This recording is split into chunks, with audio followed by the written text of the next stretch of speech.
we do a serious one. Yeah. So joining you live from the World Championship 2023 in Barcelona, the Living Legend podcast.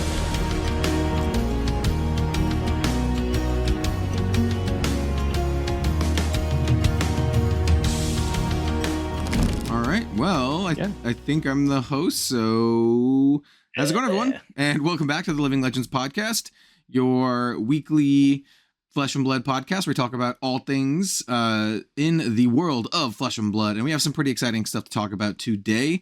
Most of it's going to center around part the Mistveil spoilers. We finally know what Chi is. We finally know what Transcend means. And we have a lot of kind of stuff to talk about. I'll be honest, I have not personally read every single one of these cards, so I think it's going to be a pretty fun endeavor. And then we also have just some like small news about like some tournament stuff that I'm pretty sure Az is excited about. Absolutely. But before we get to that point, and speaking of Az, let's introduce our co-hosts. Az, how you doing, my dude? Yeah. Not bad. Yeah, I've got a few things that are tying into what you were saying for my week in Flesh and Blood, which is always quite busy at the moment, which is nice. But it should be a good one. There's a lot of like preamble before this podcast, like how Chi works and how it works, and because there is a podcast. There is a podcast out, I believe, from Push to Point, which has Brian on it, which I imagine explains all the ins and outs of how Chi works. So I'll have to go and watch that, and you should too at some point, whoever's listening to this. Because any podcast with Brian on, and any podcast at Push Point do pretty good, to be fair. But any podcast with Brian on is always nice and insightful. But yeah, we can go over the Chi mechanics if you guys know specifically what it does, because I don't. So we can obviously recap that. But yeah, doing well. Should be a good little chat today. And then we've also got Bill as well. How's it going? Yeah. Hey, that's me. I'm doing well. It's been a pretty full week. I don't know, for people who are sort of riding the line between Magic and Flesh and Blood, you'll have seen my face quite a bit if you follow the main Spike Feeders channel. We've been releasing a lot of Outlaws of Thunder Junction pre-con content, and I think it was actually, as of today, it's Tuesday, the 9th, as we're recording this. The third episode that we did with these precons just came out, and the reception has been pretty decent. Like, people are excited about this Yeehaw set. So Yeehaw. I know that's not Flesh and Blood, but that's kind of what I've been up to. So yeah, 3 hours ago, Thunder Junction alternate commanders, Felix 5 Boots, Kiri, and some others, which I can't see the thumbnail. But yeah, it's 3 hours ago that was released. Awesome. At some point, I need to go buy some Thunder Junction singles because I have a rogue themed deck, and there's a lot of like, well, it's a rogue and assassin themed deck, and there's a lot of like rogues and assassins in this set, so I need to like kind of update it at some point. And also, there's like a cracked new like boots that I need to get for some other decks and stuff. So those boots are kind of nuts, by the way. And I have a SRAM deck, and so they're like extra nuts in SRAM, so. Like any one-drop equipment or whatever is really good, especially if it can give your dudes like haste and ward and other crap. So boots. Yeah, without going into magic too much, it's basically like a lightning greaves, isn't it? Like a lightning greaves Swiftfoot boots mixture. It's like a Swiftfoot boots that costs 1 to play and also gives +1 attack. Yeah. That one's really good. The fact that it costs 1 to play is like real good. Anyway, let's just talk before we lose all of our listeners. Let's talk about Flesh and Blood. It's funny because I haven't even been doing anything regarding Magic. I've just been kind of like tangentially watching like some Magic content in my downtime because there just happens to be a lot of people I know who do Magic content, like the Spike Feeders. So I watched like their stuff, and I've watched the Loading Ready run kind of like not pre-release, and so that's some of the TCG content that I've been consuming recently. Mostly people that listen to us, though, they already know at this point that we like a bit of everything here and there, so it's all good. But obviously preamble too much on it. I've been doing a lot of other stuff, so I guess we can transition into our week in Flesh and Blood. Mine's going to be basically non-existent because I have two of the other card games that I cover main on my channel have new sets coming out this week and next week. So that's what I have been preparing. a lot of content. I pre-made a bunch of thumbnails. I'm going to be doing a full set review for the Shadowverse set, and I typically do like a deck tech deep dive where I do like a full, like last time it was 9 decks in one video, and those seem to be really like do really well.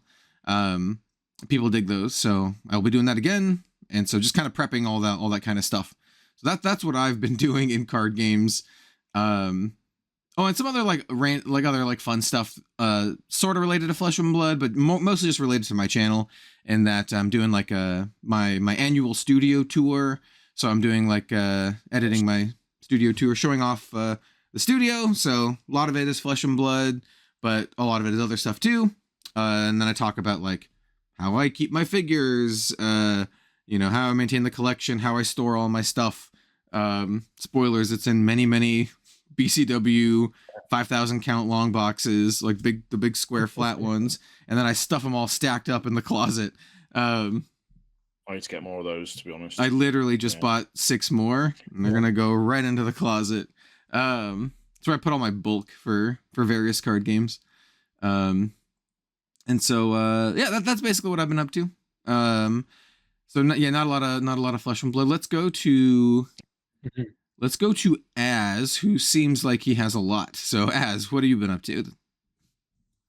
Yeah, sure. I've been up to quite a few bits this week. Only yesterday I made another silly character edit, which is basically Hot Topic new. Right. So I'm not sure if anybody saw that, but it was basically new, but with like scene sort of emo black hair. Nice. I tinted all of her clothes to look black and stuff, and then had her against a neon lit wall of like band posters in the background. So I'm just doing stupid stuff as I normally do. So that's on my Twitter. As someone who in college, a scene girl called me, quote, so scene, I can appreciate that, because I used to love all those stereotypes. It just crap me up. It's so funny. Yeah, man, because we were talking about like, she and I were talking about like concerts or something. I don't remember what it was. Yeah, good times. Yeah, good times indeed. I got labelled as that as well back in the day, and it was just I took it all in. I was like, yes, I'm definitely that. Come on, give me that label. Yeah, like if you want to like, and he never looked back. Yeah, it was like in that phase. It's not a phase, I tell you. It's for life. Hey, yeah, I think that going through something like that, or like a lot of other things, you learn to kind of embrace who you are, right, and just be like, don't give a crap. And I think like that. I think so. Yeah, I think that's a big part. I think that's a big part of growing up. If you're, I don't want to say being bullied is good, but if you're faced with adversity for being different or being, looking different to somebody else, I think it builds character to be. I agree. Yeah. To be. Yeah. I definitely agree with that. 100%. I've been thinking about that kind of stuff a lot more recently. I had a really good conversation with someone about, actually a lot of people about like weeby anime culture and that kind of stuff, and how a lot of those people who are into that kind of stuff are past the point of caring, right? A lot of self-proclaimed weebs are as such because they just kind of like own who they are, and they don't care what other people think. And I think that's very respectable in a lot of ways. And I think it's Anyway, not to get too much in the weeds, but yeah, it's a good thing to touch on, because I feel like I'm better as a person for being picked on or being bullied, because it builds character. You have to learn to not care about what other people say about you. That's just it. Yeah, focus on the thing that matters, basically, which is flesh and blood in this case. Yeah. I mean, for me, I didn't necessarily get picked on or bullied, but what did happen to me is I moved around a lot, and so I went to so many different high schools, multiple middle schools, and so you just had to learn to kind of adapt to that kind of stuff. Yeah, exactly. Yeah, and it's hard to blend in as well if you're different in whatever way. But yeah, so there we go. That's a nice little thread that came off of the new edit that I did this Right, week. right, yeah. Another thing I did this week was Part the Mist Veil Blu-ray disc edit, which I tagged James in and he liked it. I did see that, there you yeah. go. Give us a anime Part the Mist Veil Blu-ray disc, please. There we go. Yeah. So yeah, it gave me kind of like for those of you who are into like especially like anime like DVDs and stuff, it gave me like the not quite bootleg, but like they kind of feel like bootleg vibes that are kind of like third party anime where you buy a rare anime that, you know, not from the main publisher, but you're like, wait, is this actually bootleg or is it not bootleg? And the quality is just like slightly worse than you expect. Exactly. Yeah. That's the vibe I was going for, because like when I was younger, I used to buy, like, you know, everyone used to have like a chipped PlayStation, which means you could just get knockoff games. And they used to give you the CD cases with like really jank covers slipped into the plastic film. Yeah. So it looks like the game cover, but it's actually not, you know. My brother had, or may or may not, allegedly have had a PSP that could do like cracked games. Yeah. Classic. Yeah. But before I just, you know, go off on random tangents all episode, apart from that, just the league that means nothing still. When you're watching this, 2 games would have come out this week. So there's one with me playing Azalea against Dromai, which actually won that game, surprisingly. That was the first game I've won this entire league, you know, which was probably the worst matchup, an illusionist. So yeah, I won that. You can go and watch that on Go Again Gaming now. And there's a few other games this week which are commentated by not only me but also Fresh and Buds and Mo Bogsley again. So they helped me with week 1. So they come back to do week 4, and then I had a game casting with Tommy, which was at this point I think it might be out if this is Wednesday. No, it comes out on Thursday, I think, which is the longest game so far, which is Teklo Vossen versus Dorinthia.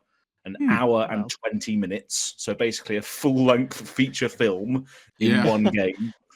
And that was a cracking game to commentate. It was very good to watch. So I definitely recommend going and watch that one when you can, whoever's listening to this. And then finally this week, I'm going to be wrapping up this week with an Azalea Cult episode with a guy called Jan Wei, who went 7-0 in the first day of the calling in Phuket, but then on day 2 it all sort of crumbled for him. So it's not going to be an interview with the winner, Brody. It's going to be an interview of someone who did really well in day 1, and then the second day wasn't good. It's going to be more like a polarity, looking at both sides, highs and lows, rather than just the highs of winning. Because Brody, let's be honest, he's going to appear on loads of other things. So I thought I'd approach it in a different way and try and get Jan Wei has actually been on the podcast before as well, the Azalea Cult podcast, sorry. He's been on that before, and back then, you know, we were celebrating him winning his first armory, and now he's going 7-0 in a calling. So that growth is massive. So I can't wait to revisit it with Jan. So that's going to be a fun one. And yeah, we can touch on Azalea. You know, she back-to-back won the calling, with Brody winning the calling, and then I can't remember who won the Battle Hardened, but it was a Azalea double header in Thailand this weekend, which was awesome to watch. So that's 140 points, I think. For her this weekend. I think Azalea is one of those heroes where if you ignore her too much, she can just come out of nowhere and destroy you. Especially now that she's like actually legitimately really strong. She can just kind of absolutely dumpster certain heroes and certain archetypes. And like against Warrior, which is one of the more popular ones, if you can get those Retina Ledgers off, like forcing them only to have one action is pretty rough. So yeah, even for the brutes and stuff as well. And yeah, there was a cool Prism showing this weekend from a player called Vespa, who's actually a local from Thailand. And I would definitely recommend watching the semi-final of the Calling Phuket, which was Brody against Vespa. It was an absolutely cracking game. How Brody navigated a Prism matchup, I would no idea. There's a couple of moments where you can just see him like in the tank, just thinking of every possible option, and that's just, you know, operating on a different level entirely. That kid's real good. He's I think he's easily one of the best Flesh and Blood players in the world, and I don't think that's really up for much of a debate. I remember seeing something, someone was like, yeah, but where's your calling win or something, and then he immediately like gets the calling win. Yeah, because he's like constantly, he's one of the people who's like consistently, he goes to every like event. It feels like he's at every event, and he's always at the top tables, always getting to like the top 8. He's just like super consistent. Yeah. So yeah, he's yeah. Wasn't there even a thing during, I don't know if it was ProQuest season, but there was an official article that LSS put out that was like, oh, and don't worry, you won't have to sit against, like you won't be sitting down against Brody Spurlock or something like that. And then there was one person who was like, actually, he went to all of the ones in my area, and I faced him every time. Yeah. What a nightmare. That's kind of like, he's so young, like it feels like that's the path that he's chosen, right? He's like, I'm gonna be Flesh and Blood Pro, and he's doing it. So and it's like it's got to be pretty crazy for him, like being able to travel all over the place at his age, because like isn't he's like, did he just finish high school or something like that? He's like around, I think so, yeah. He's around that age, yeah. So it's like pretty wild. It's like the Ash Ketchum of Flesh and Blood. He's going. Well, except he's good.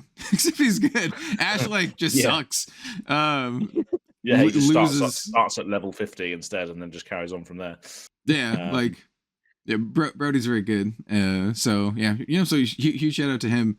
He's definitely one of the people that I would not want to see like getting paired up with, because there's like, crap, this is gonna be.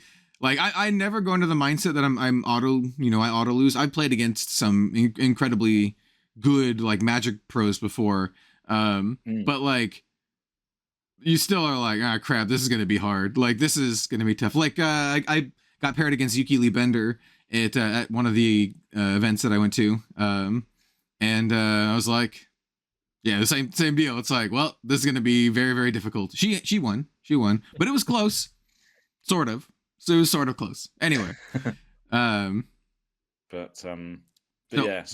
Just wild tangents aside, my week's been pretty busy, which it always is at the moment. And so it's all good. And another thing as well, I will be going to Osaka. Oh, really? I will be going, yeah. So I've sorted it out already. It's such a such a bummer. Well, no, it's awesome for you, but like I will definitely not be going to Osaka, because I'm going to Tokyo in like next month. You've already been. You've been enough times. It's gonna be my second time. So I'm going to Tokyo next month for like, other reasons, which will be announced at some point. But while I'm there, I'm like, well, it lines up, so I'm just gonna go to the Flesh and Blood thing. I'll be going to that, but there's like almost no chance I can get to Japan the third time this year, barring a miracle. We'll see. I didn't think I was gonna go a second time, so I don't know. Who knows what'll happen? But I mean, I think we spoke about it briefly on not the last podcast, the podcast before, when it was just me and Bill, and we were saying we're probably not going to be able to make it. And I thought that was going to be the case. I thought I wouldn't be able to do it, but I am going to be slumming it on an absolute budget. So I've booked a capsule hotel for 8 days. So I'm not going to be in a hotel room. I'm going to be in a capsule hotel. No. So I'm good. I'm going for the full experience. I can't wait for the vlog as well. The vlog from the capsule hotel is going to be hilarious. I'm trying to climb into that one. I'm absolutely wasted. Looking forward to it, man. I booked my hotel, but I'm staying in Shinjuku. But I got like a cheaper hotel. I got like I think it was like $70 a night or something like that. So I think it's it's like a little. Yeah, it's not quite a pod, but it's just like a small room, isn't it? It's just like a business. It's just like a business hotel. Yeah. Like if anyone watched my first vlog of Japan, I had two hotel rooms. Second hotel room was much nicer, but they were both very very small. It was literally just like, the walking space around your bed, and then like your bathroom, and like that's it. All you need though. It was nice, and So that's cool, man. I'm happy for you. Like my time in Tokyo was awesome, and I'm super looking forward to going back. I was literally just messaging some other folks that I know who will be there at the time, can't say who they are because it's a little bit of a spoiler, but I was just like, yo, I want to go back to Akihabara. You guys want to meet up and go to some card stores, and then I want to go to the Grand Blue Fantasy Cafe in Akiba. So I'm kind of like starting to plan that kind of stuff. You're gonna be in Osaka, which is like, it's not that far from Tokyo, but it's far enough that it's like a little bit of a train. I'm not going to be able to go to Tokyo because I'm on quite a strict budget. So getting to Tokyo from Osaka is still quite a way, but I will be able to go to Kyoto, which is another city just above Osaka, which has got like famous shrines and stuff. I can't remember what they're called. Just be careful in Kyoto because there are some like tourist bans there currently because they've had some tourist problems. So yeah. Oh, I think I saw the Abroad in Japan video for that. Did I see? I think there was a Abroad in Japan video. He did a video on it. Yeah, I watch a lot of like Japan vlog stuff, and yeah, especially like the Geisha district is basically just off limits now to foreigners because they've had problems. So sucks, but so yeah, some crappy people ruining it for everyone. But yeah, same with some shrines. But yeah. Anyway, you're gonna have a killer time. We were speaking about Japan. There's going to be a lot of Japan today because all the cards are basically inspired from Japan. But Bill, anything from you at all this week, or not Flesh and Blood related, unfortunately. And I guess because as updated everybody, I will also update. My plans have not changed. I'm not going to be able to go to Japan, unfortunately. Yeah, I mean it's fair. It's really really expensive. Like the flights. So like the thing about Japan right now is like the yen is like kind of low. So once you're actually in Japan, like food and accommodation and like all of like the day-to-day stuff is like not too bad at all. But like the flights to Japan are like thousands of dollars. So it's that's where it's different. That's where it's different for me. It's not as expensive as that. It's like 600 pounds to get to Osaka and back. What? It's literally like really good. It's like minimum like it's like $3,000 to $4,000 for me, even for like the crappiest flights. Yeah. Wow. Yeah, and those aren't great flights for me. They're like, I think it's like an 18-hour stopover. So you go to Shanghai first, you stay there for 3 hours, and then from Shanghai you go to Osaka. So it's not the best flight. Mine's 12 hours total. It's like I'm flying down to San Francisco, 1 hour layover, and then like an 11-hour flight. That's not I think I'm going to Haneda this time instead of Narita Airport. So I'm going to the other airport in Tokyo. But those days sound comparable or even better than the flights that I ended up taking to go to Barcelona. Yeah. That was not nearly as far, but God, those days were long. Well, like, I'm pretty sure on the way back it was like 18 hours. Jeez. For me, like in the States, since like I'm on West Coast, right? So it's not that bad. It's like it's like as close as you can get, more or less, unless you're living in Hawaii. So for me, it's just like fly to major hub because Portland isn't as big as like San Francisco or Vancouver was the other one that I transferred at last time. Flew up to Canada, transferred in Vancouver. This time I'm going down to San Francisco, and then going from there. But anyway, yeah. Well, yeah. So a lot of things going on. Sorry, I railroaded it a little bit. No, it's still relevant. It's still relevant. So, some people listening to this might actually be going to Japan as well. It might even be their first time, which is Maybe we can even do once we get closer to the calling Tokyo. We can do like a little travel tips kind of video for folks, not just for Japan, but just in general. Especially people going to foreign countries for the first time, and I can give some Japan specific tips that I picked up while I was there for a week last time. This time I'm going to be there for almost 2 weeks. Wow, that'll be good. Yeah, all in Tokyo. Mostly I'm staying in Shinjuku for about almost 10 days, and then I'm going to be going to a different part of Tokyo for the last bit of my trip. Once again, I'll talk about that all later in a different video. After the fact, it'll be like June, July when I have some things to talk about. But anyway, that's awesome. let's talk about some Flesh and Blood cards. Yeah. Now let's talk about Part the Mistveil spoilers. All right. So, I think the easiest way to kind of go into this is to do a quick little recap of one of the cards that we talked about last week, and then talk about what the Transcend part of that card does. Because I remember we talked about 3 different instant cards. They were all class specific and mystic specific instants that had the legendary keyword, and then they all had 3 effects, and the third effect was Transcend on all of them, and we didn't know what Transcend does, and so now we know what Transcend does. So I'm just going to pull up one of them. We don't have to go over all 3 of them again, but I'm going to pull up one of them. This is the first one. It's the spicy art. This one is the hot topic new. Yeah, it is as well. hot for sure. Sacred Art Undercurrent Desires. So for those listening, I'll read out what this card does, just in case you don't remember. This one is a blue pitch. By the way, we're going to be saying blue pitch a lot today. This one is a blue pitch card. It costs 3. It's a Mystic Assassin instant and has the legendary keyword. Like I said, it doesn't block for anything because it's an instant. That's also a theme that we're going to see a lot of today. And it has like I said, it's a legendary mechanic. It says, if you've played another blue card this turn, choose 3. Otherwise, choose 1. You can create a Fang, Strike, and a Slither in your hand. We still don't know what that does, I think. Unless the card got spoiled and I don't know about it. And then it's okay. And then or you can banish up to 2 cards in an opposing hero's graveyard, or Transcend. And so now we actually know what Transcend does with keyword like text.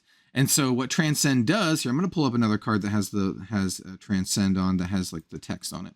So Transcend says, pardon me, put this into its owner's hand flipped. So these are double-sided cards. Every card with Transcend, I believe, is a double-sided card. And on the other side of the card, I pulled up a card called Preserve Tradition here. We'll talk about Preserve Tradition in a moment. But I just want to pull it up just to show that what the Transcend thing says. And then you flip the card and it becomes Inner Chi.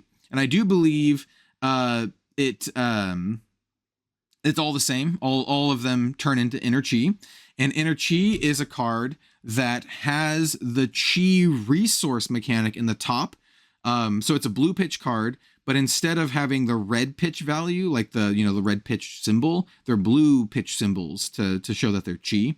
And it says as reminder text on both of these, it says that blue chip Chi symbol can pay for the blue pitch cost and or the red resource cost. It's the wording on this is awkward, but essentially you can use Chi to pay for either your normal resources or for those special blue resources for Chi. Other than that, it is just a resource. It is a mystic resource Chi. So think of it kind of like a gem or something that is just a resource card. It doesn't have a cost to play it. It doesn't have a block value. It doesn't have an attack value. All of those are blank. All you do is you pitch it. So when you Transcend, the card flips over, goes back into your hand, and then you can pitch it. And so one of the questions that I brought up to Bill and Az before the podcast started, because I wasn't sure how this worked, is after you pitch this card, what happens to it? And the answer is it stays that way. Right, Bill? Yes. Yeah. As far as I'm aware, I don't quite remember where I heard it, but once it's flipped, it is flipped for the rest of the game. So you Transcend, it goes back to your hand and you pitch it to whatever. Then at the end of your turn, it just goes right on the bottom and it is still in its Inner Chi state. So you can only ever use each of the effects of these cards that Transcend one time per game. Which is extremely interesting. Yeah, because here I'll flip this card back over, and the card that I use as an example is called Preserve Tradition. And so why it's so interesting is because this one also has the legendary keyword. This card in particular is a common card. It costs 0, pitches for 3. It's a blue pitch card. Is a mystic instant, so doesn't block. This one in particular says, legendary. put target action card from your graveyard on the bottom of your deck, which is kind of cool, kind of like recycles some stuff. And then it says, if you played another blue card this turn, Transcend. And why it's so interesting that they stay permanently flipped is it feels like, at least what we've seen so far, all of these cards have the legendary keyword. So that means that you can literally only play them once each, right? You don't even have multiple copies in your deck. You have one of them in your deck. I do want to note right now, though, something really interesting that I saw just pop up randomly on Twitter. I got tagged in this. Someone asked, hey, the reminder text for Legendary has changed a little bit. So the reminder text for Legendary says, you may have one preserved tradition in a constructed deck. It did not used to say constructed deck. And so someone tagged James White and asked, does this mean you can have more in a limited deck? And James said, yes, that is exactly what it means. So when you are drafting this or sealed, you can have more than one of a legendary keyword card in your deck, which I think... Yeah, that's a cool change. Yeah, definitely. I think it makes sense for limited for sure. If they're going to have a whole bunch of these cards like this, which it seems like it.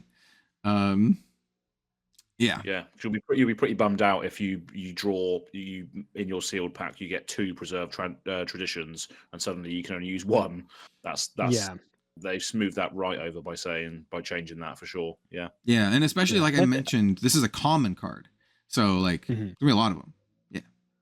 Yeah, I think that just makes sense for limited. I know that it wasn't like that previously, but yeah, especially putting legendary things at common, you're going to get multiples, like I think pretty consistently. So it makes a lot of sense to have that. And I do have like a little bit of a tinfoil hat theory as to why these are legendary anyway. And it has to do with the mechanic of them remaining flipped or staying flipped for the rest of the game. Because I was kind of mentioning this prior to us hitting record, but I don't know about any of you listening at home. I have definitely more than once forgotten to de-sideboard during a tournament. So you get your opening hand and it's like, oh, that's one of my sideboard cards that's not supposed to be in against this game or whatever. Just you sit down and you're like, okay, I'm just going to play my regular list. You don't even think about sideboarding, and it's like, well, I didn't sideboard. I think if you forget to flip one of these, and if you had more than one in your deck, then there's just potentially some really weird memory things that might happen. Because like if you've pitched one, like say you pitch one earlier in a game, and then a couple turns later you draw the transcended version of it. If you haven't changed your deck or anything, then it's like, oh well, I don't know. Maybe I'm not explaining this super correctly, but I think there's just some weird memory things that could happen and some weird rulings that could occur. So they probably wanted to nip that in the bud by just saying like, hey, these are legendary. You can only have one. If something is weird with it, it's kind of like the dragons that Dromai has. Like this is the one that is in your deck. There's no concern about that. There's no for the legendary dragons. Yeah. But I also like the fact that here's a phrase for you: restrictions breed creativity. Right? Oh yeah. That's dude. One thing we hear a lot of. My singleton player heart is like, oh dude, this is gonna be like like a Highlander deck. Yeah. Exactly. I love it even more now. Yeah. Yeah. All these blue cards, there's going to be a lot of choice as to what you can run in your deck. There's a lot of, for a lot of decks in Flesh and Blood, these Mystic decks will have an edge because all of your resource cards, which are your blue cards, they can be a myriad of different things depending on what you want to build. It's really interesting because I think late game, if you have too many of these cards, your entire deck is just going to be like on second and third cycle, they're just going to be like Inner Chi, which all have 0 block. So you're just going to have a bunch of cards that don't block at all. There's got to be a payoff for that in this set that we haven't seen yet. All of the heroes have really powerful effects that you use by paying for chi. Like they only are activated by chi. So you can do the heroes effects and probably their weapons and stuff. Before we move on to another card, by the way, I just want to mention that there's another piece of reminder text that I think is just kind of like cool on Inner Chi.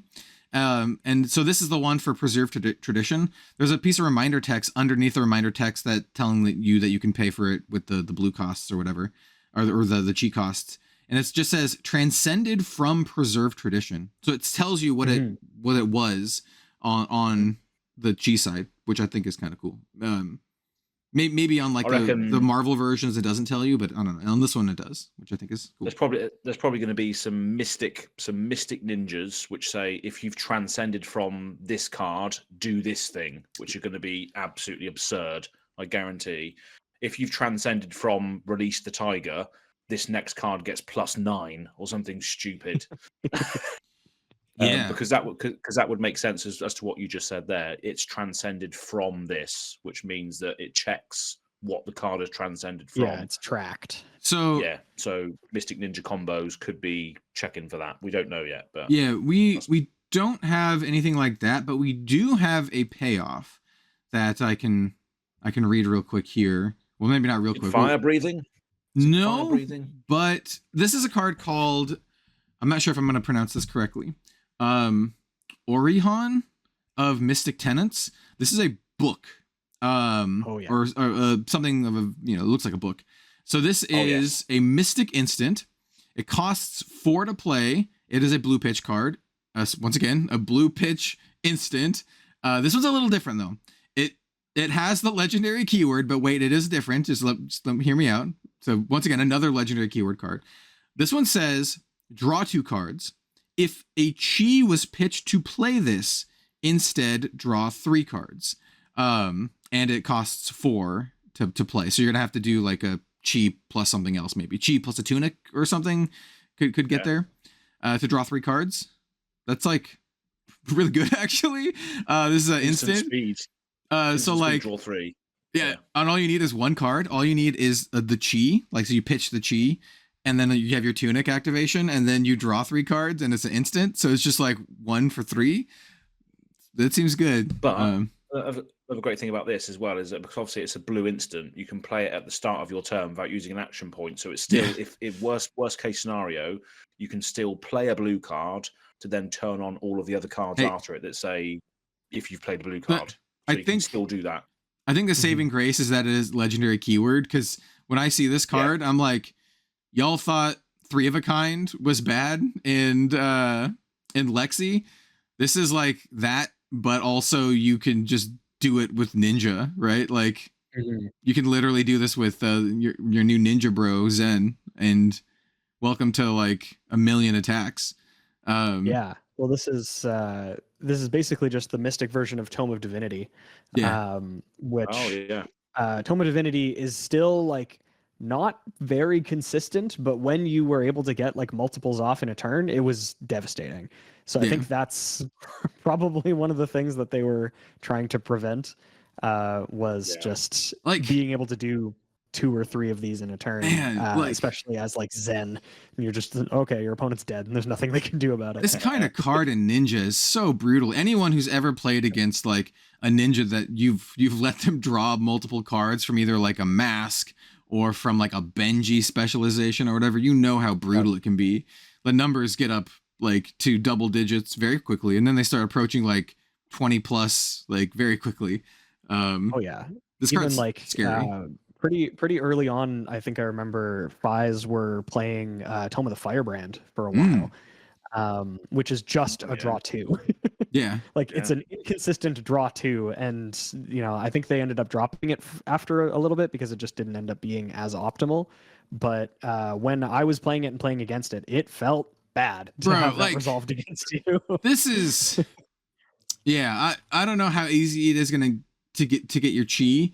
Like, I'm not sure if, like, we'll talk about some of the other cheat cards. We have more cheat cards to talk about. They all kind of function very similarly. But, like, man, I could just see a turn where you have this in your arsenal and you pitch a card. You pitch your card from hand, draw 3 cards, and now you have a 5-card, 6-card hand, right? Because if you use, like, a tunic trigger. So you have, like, you pitch the 1 blue chi from hand, and then you have your tunic, and then you have the 3 other cards in your hand. And then you play this from your arsenal. So you have a 6-card hand. I don't know. Like, it seems good. The play patterns. And like, again, it counts as a blue, so it turns on your other Yeah, transcends, it does. Yeah, it does. which something that is extremely relevant, and I think is going to play into like just how turns flow in Part the Mistveil, is you play the next card for free, and then it refunds you 3 resources. Yeah. Because you can still use chi flips. as regular resources. Like it comes back to your hand. Like that's the crazy thing with these chi cards. Like we mentioned for the, I'll go back to the preserve tradition because it's really simple, right? After you play it, it goes back into your hand. Like it goes back in your hand flipped. So you do your preserve tradition, do the effect, put target action card from your graveyard on the bottom of your deck, and then if you've played another blue card this turn, you just get it back, and then you just can pitch it again. Like it's wild. Yeah. It opens up some design possibilities as well. I'm not sure whether this is going to happen because we're still in speculation mode, but there could be things that flip cards back over again to the legendary Oh, maybe, side. yeah.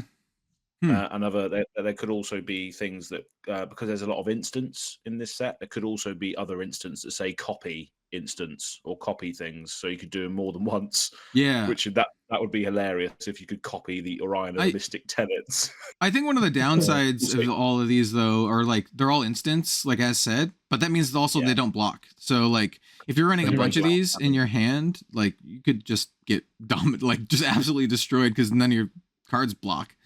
It's kind of like the illusionist problem, right? Where they just have a bunch of instants, and sometimes they draw a hand that's all instants, and when you're doing an attack and they're not blocking, you're like, why did you just take 20 damage? And it's like, well, I didn't have any other option. Yeah. Something that I'm very excited about now that we know what Transcend does, these sacred arts are actually like insane power turns, at least from what I'm thinking about, because like for the one for Zen, the 3 modes are Transcend, make a Crouching Tiger in your hand, and give your Crouching Tigers +1 this turn. Two Crouching Tigers in your hand. Make 2 Crouching Tigers in your hand, so even better. And then once it transcends, it goes back to your hand. You can use Zen's ability to make a 3rd Crouching Tiger, and then search for a Tiger Swipe. And so now you have 3 Crouching Tigers that all have +1 and a Tiger Swipe. Off of 2 cards, because you have to play the blue first. So, yes, nuts. like the new one. All right, so like this one we talked about before. So you create a Fang Strike and Slither in your hand. We don't know what that does, but the second part, banish up to 2 cards in an opposing hero's graveyard. Well, New has her hero ability that says instant for 3 chi. Look at the top card of an opposing hero's deck. If it's blue, you may banish it until end of turn. You may play blue cards from that hero's banish zone without paying their cost. So you can immediately do that thing, you get the chi back, and then you can pitch it, activate New's ability, and whatever you banished from the sacred art, you don't even have to hit with the banishing off the top of the deck. You just get to play them.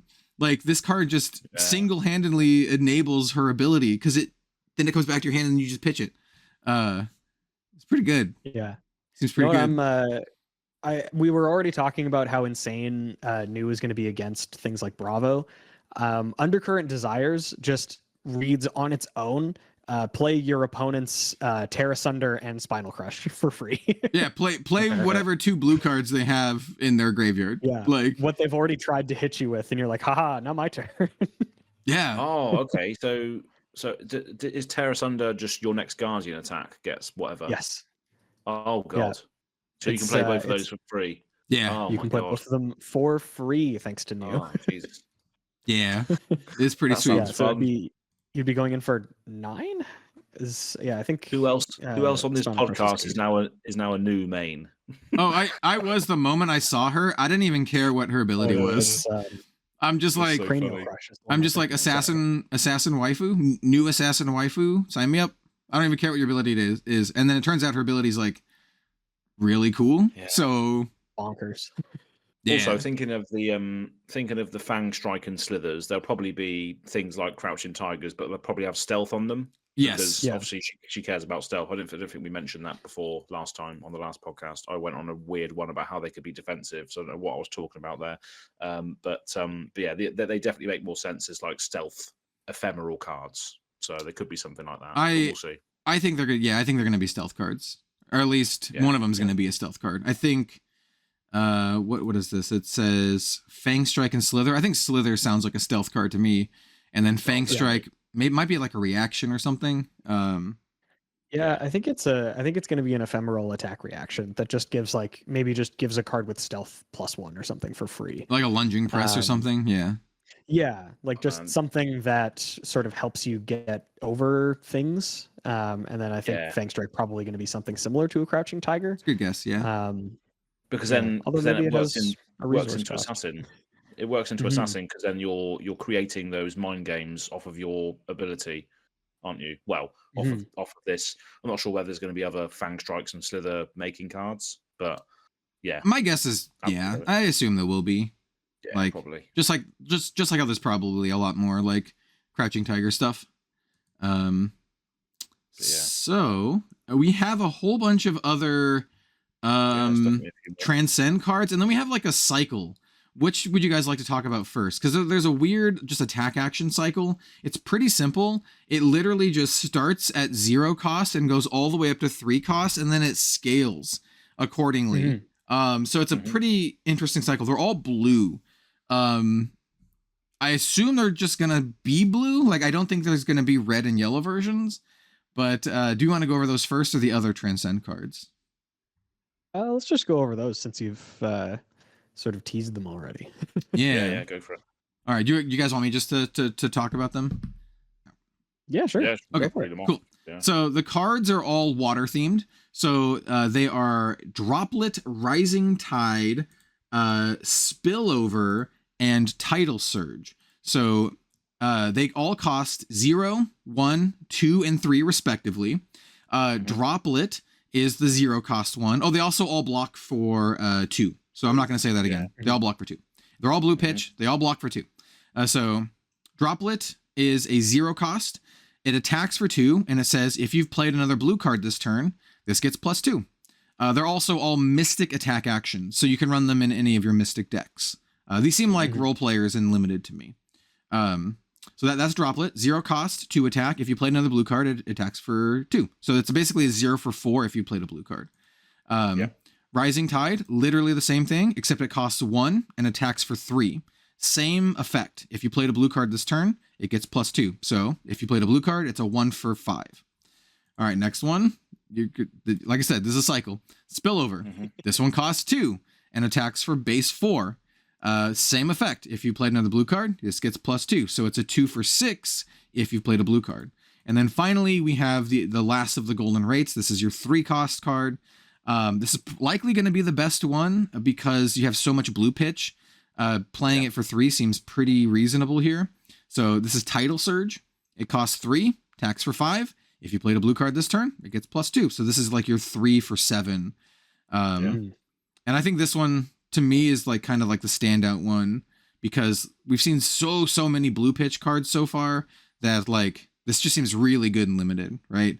It's just a 3 for 7 if you've done some sort of, blue shenanigans, which if you just played any of the cards that we've just said, any instance, you get to do the 3 for 7 plus the additional value of transcending and getting the thing that you've transcended from. So yeah, there's going to be a load of cool play patterns that you can achieve with this, and I can't wait to see it. But yeah, that's a cool explanation. They all scale, and works with what you want to be doing. So cool stuff. They're all common, by the way. I guess I should say that too for those who care about Limited, because these really feel like Limited role players to me. These are like Limited cards. I think the three cost ones, in my evaluation, likely the best. It's hard to say because we literally have a very, very small sample size of what the set is. But, just in a vacuum, attacking for 7 seems good. And a lot of the cards we've seen so far have either 0 block or 2 block. So 7 seems pretty strong. Notably, none of them actually have base attack 6 for Illusionist, because one of the 3 classes in the set is Illusionist, so we'll probably see some Phantasm stuff. So none of them act as poppers, which is just kind of interesting to note. Yep, there's that cycle. Pretty cool. Do you guys have any thoughts on them at all? It's kind of like they're pretty like basic, I think. Just run of the mill, mechanic driven, attacks that anybody can access, isn't it? So just depending on where you are in Limited and what cards you're being passed, it will, this ones that you pick up depending on what you've drafted already or whatever. So yeah, pretty cool includes there. gives you a Yeah, sense I of think what to expect as well in that environment. But sorry, what was you going to I say? think they're probably just. I think they're probably just pretty necessary for this to work as a limited format. Yeah. Absolutely. Like just yeah. just Yeah, enablers. it's I do want to say they are like pretty basic, but I do think it's kind of cool that they've kind of flavored the not generic, because that means something in Flesh and Blood. The kind of like basic attacks for this set, they've flavored it really like into the themes of Mysteria and like the what it feels like the mechanics that are going on, because they're all blue pitch cards. They all care about blue pitch. And but at the end of the day, they're all kind of just like 0 for 4, 3 for 7, all that kind of stuff. So I think it's a really cool design space that they're operating in. They're still kind of like keeping those Flesh and Blood numbers, but it's like, hey, but it's flavored around the set, which I think is kind of cool. All right, so I've talked a lot about the cards so far. Would either of you want to talk about the next? We've got like 3, 4. We got like 5 more cards that we can talk about. I think there's 5 more, and then these are all Marvels as well. So it's nice to note as well that we have seen 8 Marvels out of 18 Marvels so far. Yeah. So they're really showing off. Really showing off the art of the set, and these 5 cards here are all done by Japanese artists as well, to my knowledge. So they're really sort of going in and supporting the aesthetic of that set, because Mysteria just really ties with that sort of culture, and it looks absolutely sick. All the art in this set they look like sort of Secret Lair-esque cards almost. I don't want to sort of. So they remind me of like Preserved Tradition, for example. Reminds me of, I'm not sure if I'm pronouncing it right, but the ukiyo paintings, like the very ukiyo-e paintings, like the really old school, like traditional Japanese style. Like Great Wave of the Summit, isn't it? Yeah, that's still that sort of style. Yeah, I did the very touristy thing, and I bought a magnet of that when I was in Japan. So I have that up on the fridge. But yeah. But did you want to point out any of these first, Bill? Anything sort of strike you out of these Marvels? I mean, in terms of just the art in general, like they're all phenomenal, but like I want to specifically point out, I'm trying to decide between Passover and Rising Sun, Setting Moon. Both of them are just like so unbelievably striking. My favorite is Stir the Pot, so we can talk about those two. I'll talk about Stir the Pot. So let's start with Passover. Okay. I do want to mention for Passover, I just pulled it up. I do want to mention before Bill starts talking about it, this artist, if you are in my sphere of TCGs, you might recognize this artist because they have done work for games like Force of Will. So this is a Japanese artist who's worked on other trading card games before. So anyway, go ahead. So the art is unbelievable. Like actually just insane. I'm a huge fan. I can't wait to get this in the Marvel form. But yeah, like most of the other cards that we've seen so far, it's a blue 0 Mystic instant. It is also legendary in keyword and not rarity. Banish target card from an opposing hero's graveyard, so probably going to be pretty good for new. And then if you've played another blue card this turn, Transcend. So another just easy access to chi, easy access to filling up your opponent's banish zone so that you can play all their cards in one turn with new. And all wrapped up in phenomenal art. Like I cannot stress this enough. If you haven't seen this, you need to. It's so nice. One of the great joys I had this last weekend was seeing all the people freak out over this art by artists that I've really loved for like 5+ years, and it's like these people are finally seeing like these amazing Japanese artists that I follow on Twitter. The artist is Hattori Kyoka, and they've done, like I said, like art for Gate Ruler and Forces of Will, and very pretty, very cool art. They have some other art that is just like banger stuff. Like when they do like the very dark art, not dark as in like color, but like tone, dude, it's awesome. They do a lot of like stark whites and reds, but like really contrast very well. Yeah, like just crazy. I implore you to look at it, and as well I implore you to look at this next one, because it's also I like kind of can't decide which one I like more.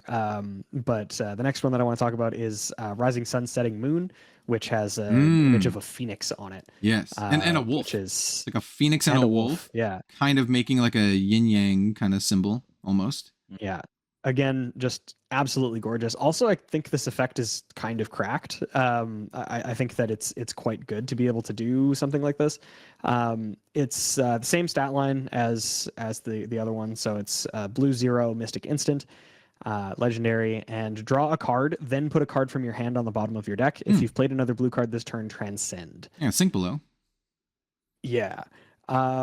Sink below effects are really good, and even when they're gated behind your opponent, it has to attack you for you to actually get the effect off. This is not gated by that. It is just straight up like, card selection. I think this is going to be really good, actually. what I like about this card, and what I like about some of these cards, is they all have Transcend. But they could also all be your Transcend enablers for the turn, because they're all like 0 cost instants. So like this could be the first blue you play, and then you do your other ones where you Transcend, because you still get a relevant effect out of this, which is really cool. Yes, I think the important thing to note for this versus Sink Below is that you could bottom the card that you draw off the top of your deck if it isn't good. You don't just have to blind. You draw the card first. Yes, that's true. Which is a big difference. Yeah, that's very true. Yeah. Yeah. So I genuinely think that this effect is extremely strong. Yeah, agreed. Unlike Sink Below is only used defensively, whereas this could be used defensively to draw a better defensive card at instant speed, or it could be used offensively to draw a red or something. Something that you're looking for. So yeah, it's very, very good.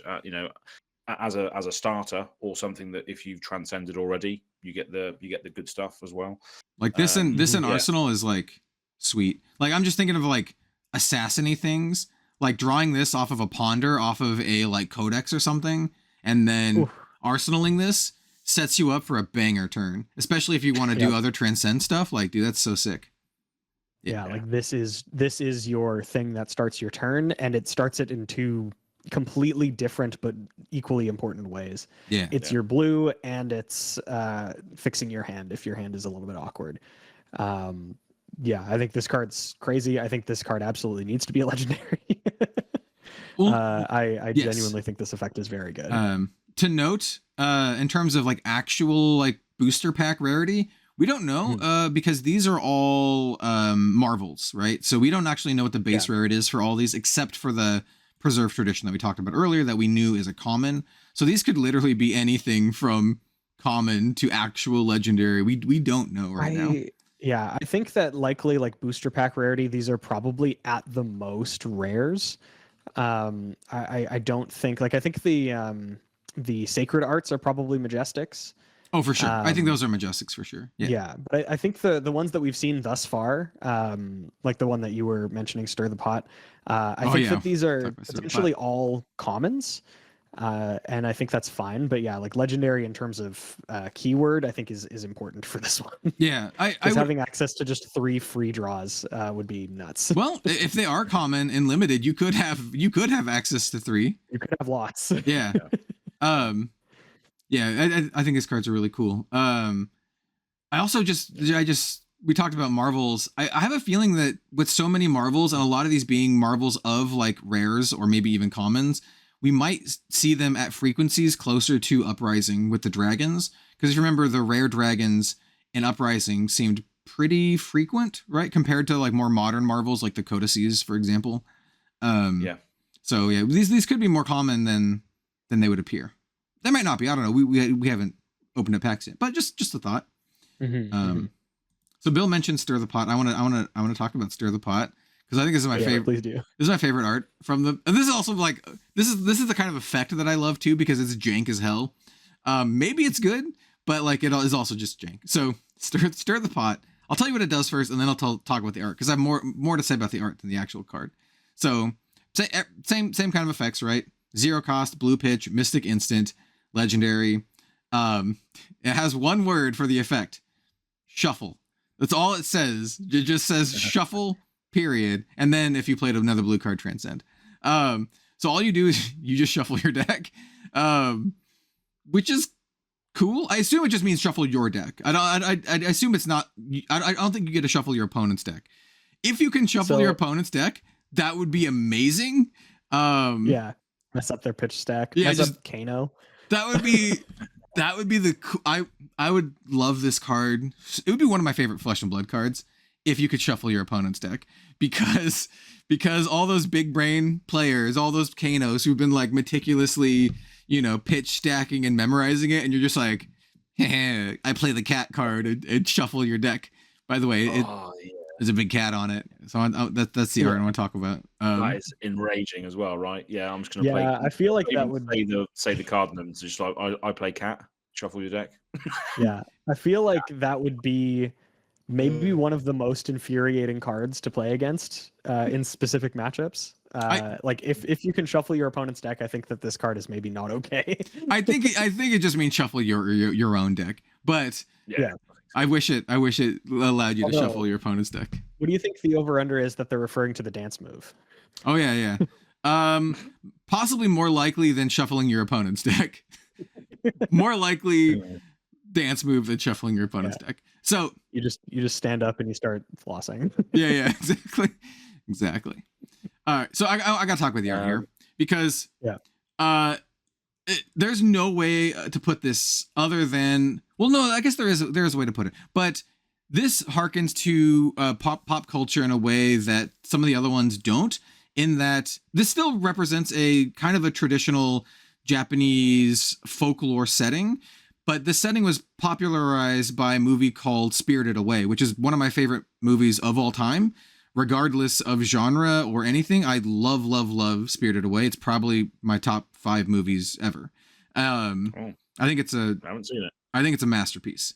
I think it might be Hayao Miyazaki's best film.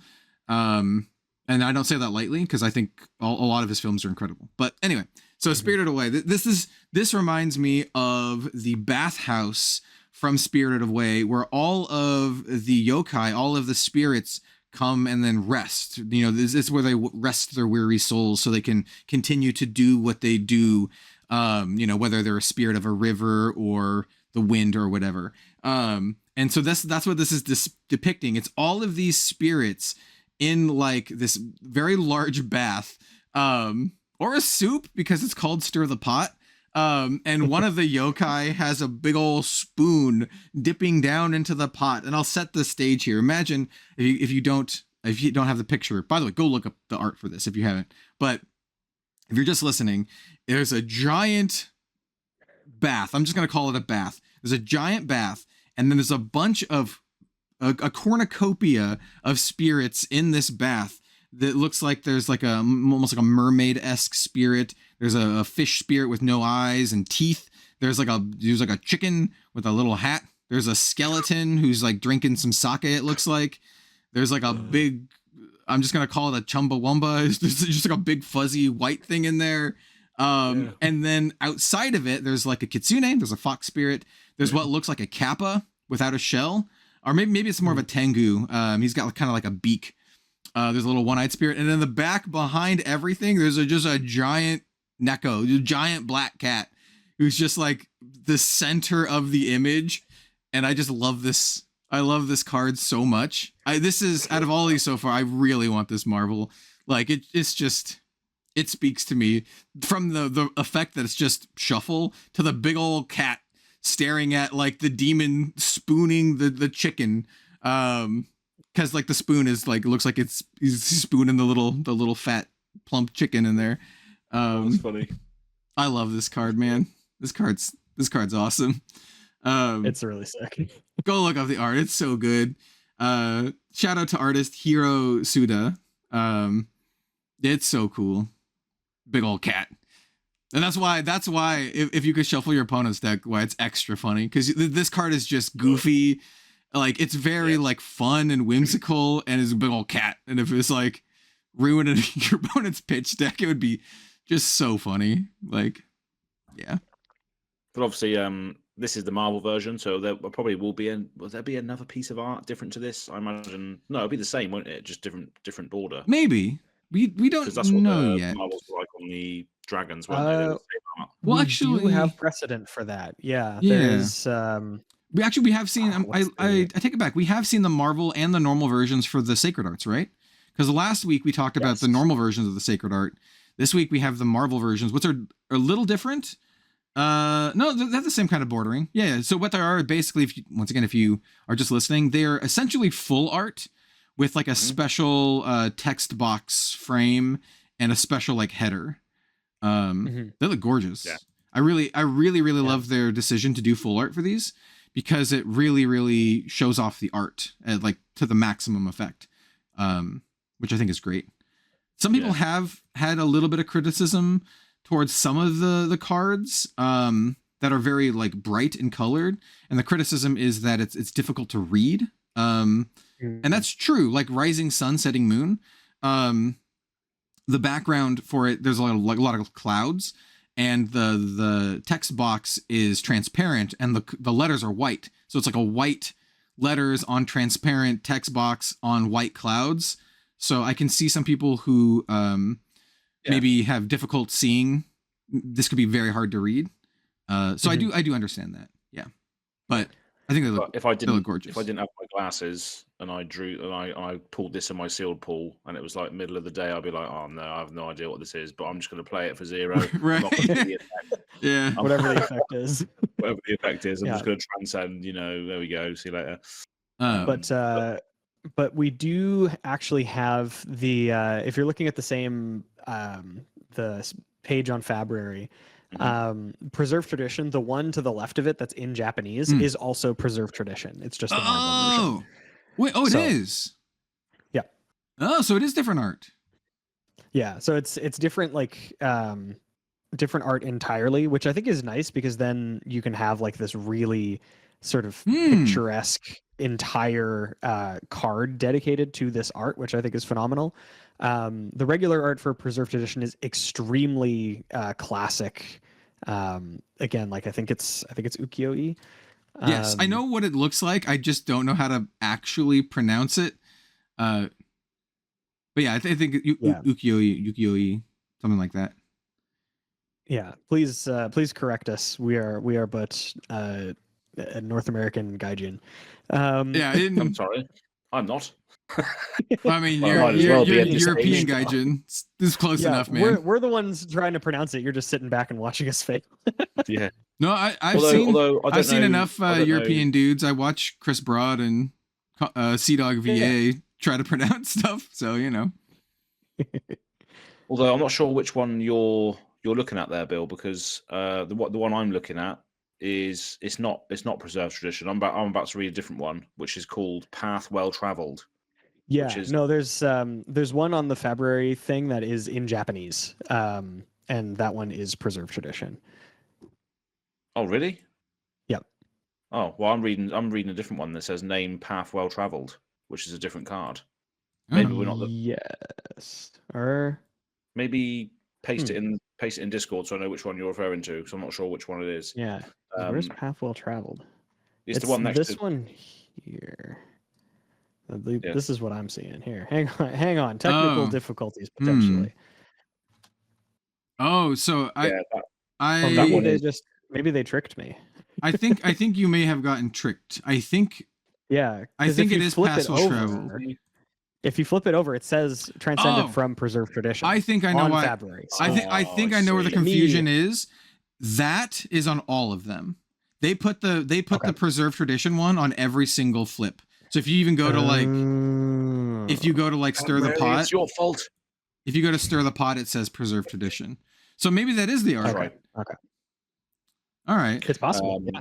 So never mind. We don't have we don't have precedent yet. No, that's why I just wanted to point out before we went two down the path well traveled, which is the card I was going to point out anyway, because it's the one that was in Japanese. Yeah, which is a pretty cool card.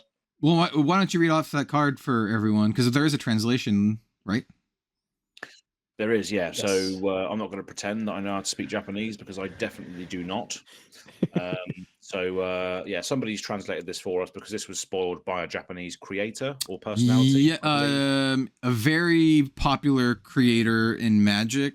I forgot his name. He's got a lot of subs. He's done some stuff for Flesh and Blood before.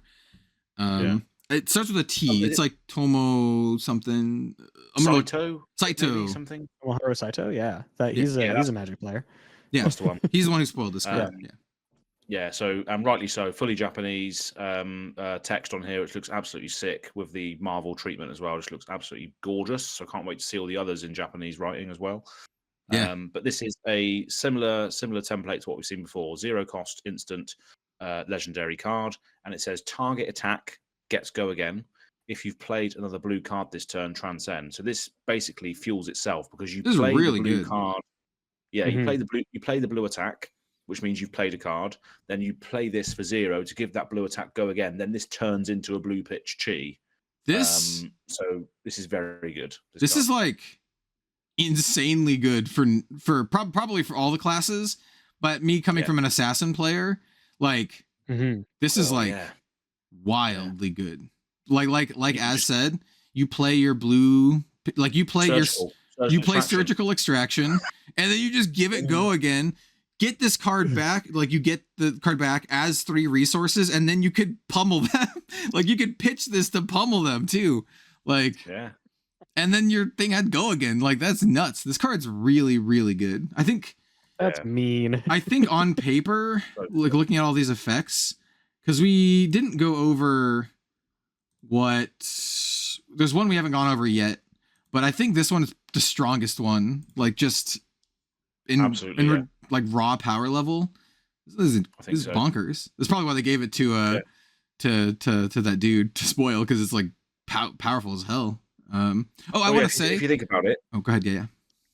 No, if you think about it, obviously this is a mystic card, so all of the new heroes can use it. Yeah. But it says target attack gets go again. Yeah. So you can just do any attack you want gets go again. So all of the mystic heroes, even if you have a ridiculous turn with new, you could banish a spinal or whatever it is, the blue guardian. Oh, it's so good. Play this. You give a guardian attack. Go again. Spinals. Double spinal crush. Spinal is red, so you won't be able to play that. All right. Sorry, I keep thinking of cranial crush. You can do double cranial crush with it, yeah. Whatever the blue one is, but you can give a guardian attack go again with this. And that's probably Copium Town, Magical Christmas Land situation, but that's something you can do. Hey, it's not unheard of that they are running like Macho Grande, so you could like double Macho Grande them. That's the one I was thinking of. Yeah, Macho Grande, 8 Yeah. on 8. Like even if they've just used them to block, like and then you just eat them. So punishing. Oh, you just eat them with that other card with the sacred art, and then you play this. Oh, dude, this is sick. Oh, I love new more and more. The more we talk. God, yeah. Absolutely. Yeah, I just wanted to shout before we talk about the last card. The last card's very simple. You've probably seen the memes of it already if you're on social media. But all of the people spoiling these are like from the Japanese community, which I think is really cool. They gave all of the. It really feels like they gave all of the Marvels to like Japanese creators, which is great. Right, so. I'm just waiting for Yui's. I'm just waiting for Yui's spoiler. I'm sure she's got one as well.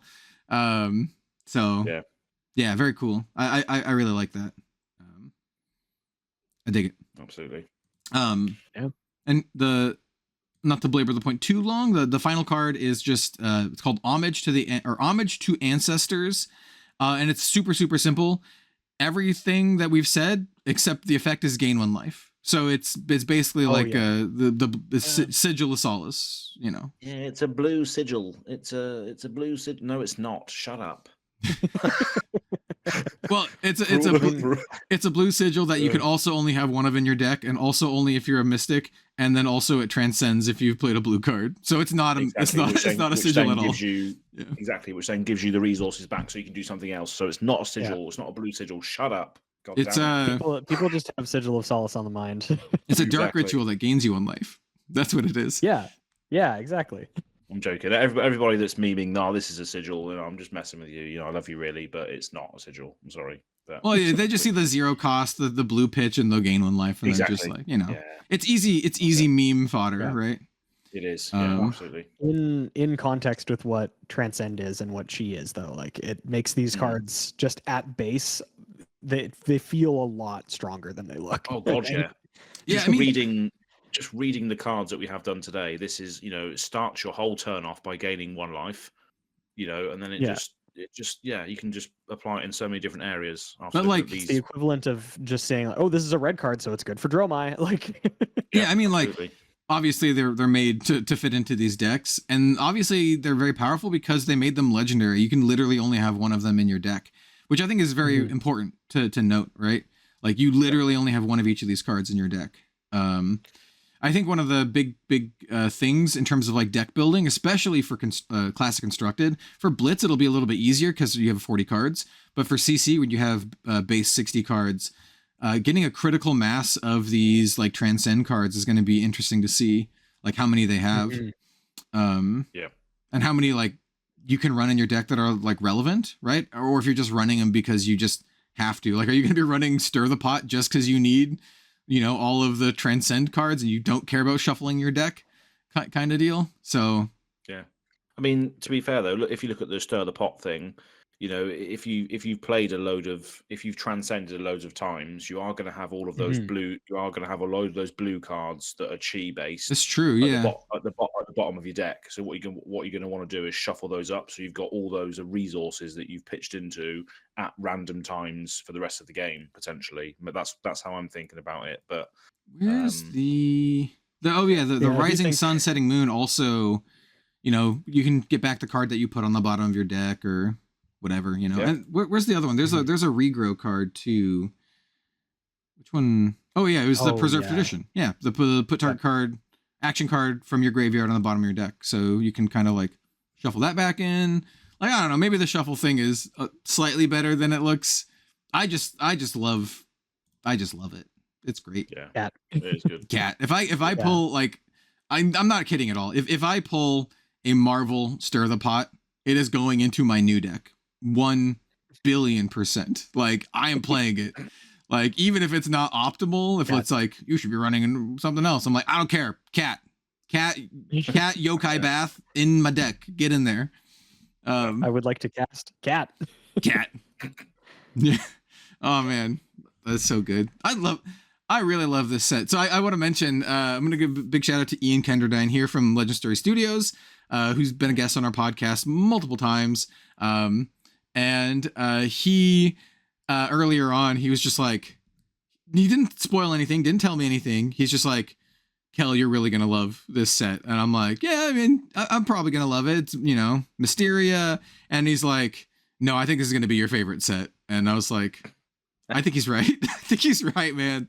Like, this set is like, speaking like Outsiders was my favorite set before, but I think this is like Outsiders, but also like speaking to my inner, love of like Japanese culture, not just the weeby side, but just like love of traditional Japanese culture and all of this like cool stuff. Like I said, just geeking out about all the yokai on Stir the Pot. It's just so cool. Yeah. Yeah. Anyway. Yeah. We've seen like less than like 20 cards, and I'm like all in. I know. Yeah, like literally just that whole discussion we just had, seeing the synergies between each one and just, I think the Transcend mechanic is better than any of our speculations that we had a couple of podcasts ago. The way it sort of shuffles back into your deck and, it's brilliant. It's so the fact that you get it immediately back in your hand is bonkers. I assumed it would be like you lay away it, like, you set it aside for a future turn or something. But the fact that you just get it like on the spot is crazy. Like, it's kind of nuts. Yeah, it literally says, put this into his owner's hand flipped. it just goes back into your hand immediately. It's crazy. Yeah. I assume in terms of rules, that's on resolution of effect. So it says if you play another blue card this turn, Transcend. I assume once you resolve that line of text, it immediately just gets removed from the chain and just goes just straight back to your hand. That's the way I assume it is how it works. Yeah, I don't think it hits any other zone. I think it's just straight up. As soon as it resolves, it goes back to your hand flip. That's crazy. Yeah, which again, like they're already blue, so it's like, okay, well, you know, it doesn't matter because you could have pitched it anyway. But it's like, I don't know, you're getting even just a little bit of extra value out of a card that you're going to pitch anyway. That's nuts. And then it enables all of your like chi cards that care about chi. We've only seen like a couple payoffs. We saw the Orihan of Mystic Tenets, but also, you know, obviously the hero abilities, right? They all care about chi. And the hero abilities are all very, very strong. Like we've talked about New a lot, but like Enigma, her ability is she just creates a spectral shield token with a +1 counter, right? It's only a once per turn instant. I see why now they made it a once per turn instant, so you don't play a blue card and then transcend, play like, you know, 3 or 4 like +1 2 attack spectral shields. Holy. Yeah. Plus whatever her weapon does, right? Yeah, exactly. Because it does say as well, yeah. Her other effect is your first spectral shield attack each turn costs 1 less to activate. So obviously there's going to be some way to attack with the spectral shields. We already know some ways, like she can use the original common orb. Yeah, the iris. Yeah, the one that turns it into 4 attacks. So she'll turn them into 2 attacks. Well, the first one. And she'll turn the first one into 2 a cost 6 attack. Yeah, because it'll have a +1 counter. Or no, it'll be 5. A 5 because attack, it has a +1 counter on. It'll be a 2 for 5. Yeah. Which is still pretty crazy. Pretty good, yeah. And that also like protects you a little bit. And then just like the art. I pulled up Enigma. So I pulled up the young Enigma. The art, the Acer Mizoa. God, the art is so freaking good, dude. It is. Yeah. I love this set, man. I spoke very, very briefly in chat with Robbie Wen, and I was just like kind of gushing over it, and he's just like, "Oh, I'm really glad that you love it." He said he saw the video that I put out, kind of gushing over it, and he's like, a lot of the art and stuff is like, you know, has like personal meaning to him as well, and I was like, yeah, this just awesome. Like, this is a great set, man. I've only seen like 20 cards, but I'm just like, I'm in. Like, I'm sold. Give me 2 Japanese cases and like 3 English cases. I'm in. Like, I know it's just speculation at this point, but I feel like Zen is gonna really like playing specifically blue Nimblism. So let's read Zen's effect. Once per turn instant, 3 chi. Create a crouching tiger in your hand. Search your deck for a card with combo. Oh my god, I forgot he tutors. Banish it, shuffle. You may play it this turn. Holy crap, he just gets any card with combo. Any card. Yeah, to me, the thing that I'm always thinking of is Tiger Swipe, which is nuts. But like it is literally any card with combo. He also gets Descending Gust Wave. Bonds of Ancestry is the one I'm thinking of. Yeah, dude. And Bonds is nuts anyway. Yeah, but like you go just blue Nimblism into Sacred Art Jade Tiger domain, and you have played a blue card, so you get to choose all 3. You get 2 Crouching Tigers +1 plus another +1 from the Nimblism. Oh my god! And then it transcends, goes back to your hand. You pitch it into Zen. You find something else. You get another tiger though. When you do that, he also makes another Crouching Tiger. So makes one. So you have 3 total tigers, and they all get +1. Like Sacred Art Jade Tiger gives all Crouching Tigers +1 for the turn. No, from the I'm just saying from the Nimblism. Oh, right. Yeah. Gets an additional +1 from that. But yeah, that's 2 cards, because you get to activate Zen's ability for free by transcending the Sacred Art. I really want to make this deck. Bro, Zen's just gonna dumpster people. Like this plus that card that like creates a Crouching Tiger and then give +1 or +2 to all your Crouching Tigers for the turn. +1, yeah, that's Roar of the Tiger. Yeah, there's that, and there's also like Head Leads the Tail which gives all of your attacks +1 for the turn as well. And then there's like Art of War. Just Art of War. You could just like, you're just gonna come in for like 4 or 5 attack freaking Crouching Tigers, and just between Sacred Art and his own ability, that's 3, right? And you get to search for a card with combo. And you get a tutor as well. Yeah, Like, I think Zen's just gonna like run people over. I'm very excited. It's probably very good that that they banned Stubby Hammers so long ago, because like, Yes. holy crap, if like plus a Stubby Hammers, this would be nuts, bro. Like, yeah, I think Zen is the one I'm personally like least interested in. I still think he's awesome. Like, yeah, that's so cool. Yeah, I just searched tigers in February, and one of the things that come up, which I haven't seen any play, is Mind State of the Tiger, which is a 0 cost. I know this one. Blue Yeah. card. This is the one that like sticks around. It's like an aura, isn't it? Yeah, so it's a 0 cost blue aura, blocks for 3. It says at the start of your turn, destroy it, and then create a Crouching Tiger in your hand. So it is a blue card that blocks for 3, but you can play it, and then that will satisfy your, if you've played a blue card this turn, do a thing. And then obviously next turn you will create a Crouching Tiger in your hand, which then might do other things as well. So yeah, that's another thing as well, which hasn't seen any play, but could see some play from Dynasty, which is now Tiger based. I was just reminded of Ancestral Harmony, and for a second I was like, oh god, but no, it's attacks with combo. So yeah. It doesn't buff the Crouching Tigers. But Headley's the Tail does though, right? Doesn't it just buff all of the cards of a name? Yeah, so you just pick Crouching Tiger and get buffs all your Crouching Tigers for the turn. And I think it's just it's like a 1 for 3 go again, pumps all the things that you name. Seems pretty good. Mm-hmm. I really like that card. I built that in a Benji Tiger deck. Yeah, dude. Yes. Ooh. The Tiger Eye Reflex from the professors around the table. That was in the Ira deck. It's the block with ambush. When it defends, you create a Crouching Tiger. Yeah, dude. Oh, of course, because then you've played a blue card this turn, then you can play an instant which transcends you to do extra things. Holy shit. Okay, then. There's going to be lots of nuance in this set. Oh my god. I'll stop. I'll stop just talking about Zen, but I am extremely excited for this hero.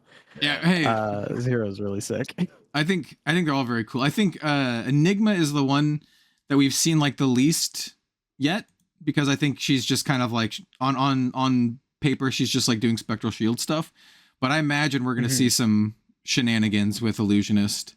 We always do. I think there's going to be something gross that comes out that's like, again, I think she's gonna care about like the amount of Spectral Shields that you have in play, and I think they're going to try to balance it by making it so that you can't attack with like multiple or all of them.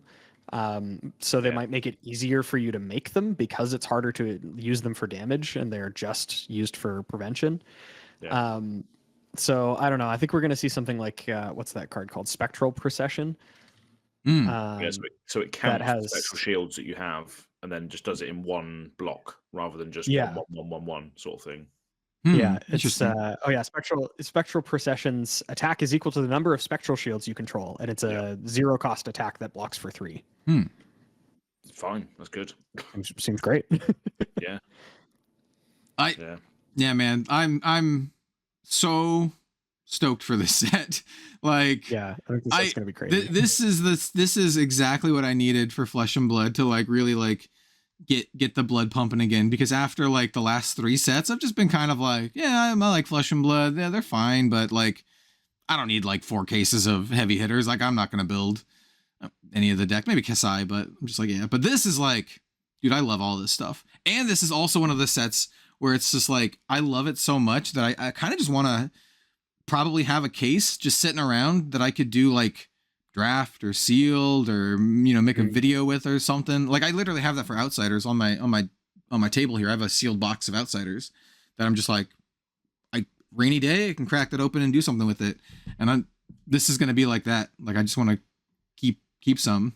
And then also it's like on top of all of that, it's also the first set in Japanese. So there's all of like getting the cool Japanese stuff, and then there's also the 2 exclusive cards in Japanese in this set as well.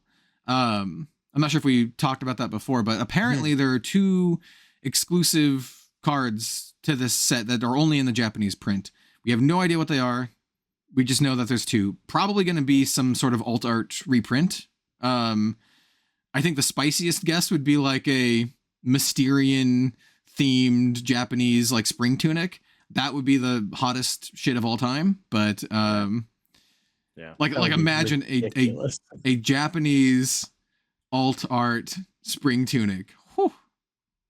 Yeah. That like Marvel rarity or something, like the Emperor or something. It's like super rare. That thing would be one of the most valuable Flesh and Blood cards from a booster pack, I think. Yeah, I think so. Oh man. I did see somewhere. I think it was on the main the purple Discord. Somebody just recently pulled the 7th. I saw that. Artist proof chain. Like just recently. I saw it on Twitter. Yeah, some of those are still floating around. Yeah, there are still some floating around. I don't know exactly how many are left. Somebody's probably compiled like these are the ones that we have seen official news of. Yeah.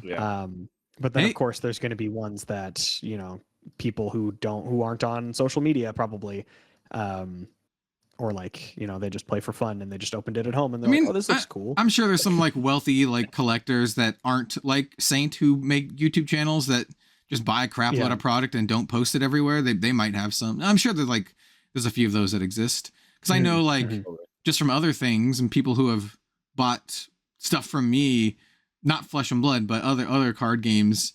Like I think I mentioned this. I might have mentioned this before, but I had someone buy one of my really expensive eBay auctions, and he turned out to be a very well-known video game developer. I'm not going to dox him and say who he is, but you would know who he is. So like, very cool. I was like, oh, that makes sense why you can afford this. So like, there are people out there who just, you don't know that they are into it. They just like it and buy it. So like, yeah.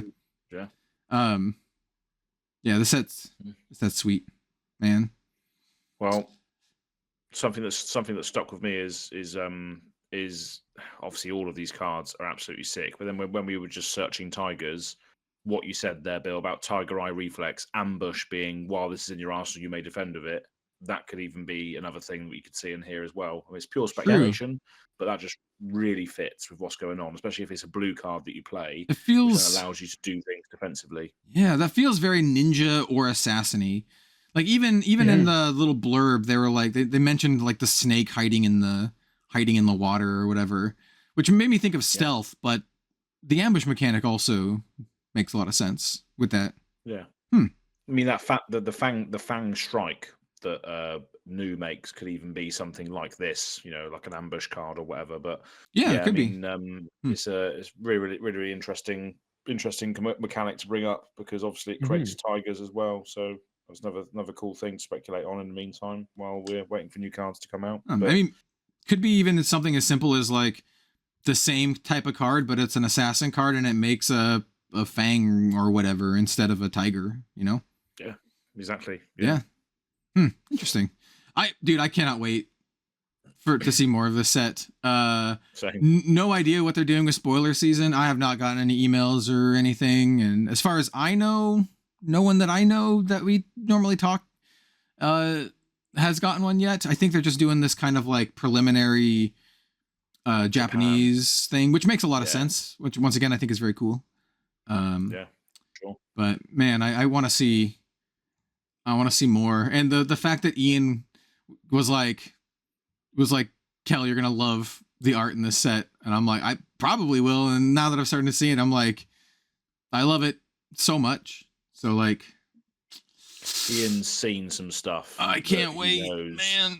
We haven't even started to see, like, we've seen the Marvels. Marvels are very spicy, but we haven't even started to see like legendaries and like some of the more role player type cards. I always love seeing the Majestics, because the Majestics, let's get real here for Flesh and Blood, the Majestics are going to be the cards that you're going to look to put in your deck the most, right? Like those are the cards that are going to be going in your deck. Maybe some commons here or there, maybe some rares here and there, but if you look at your deck, it's mostly just like Majestics.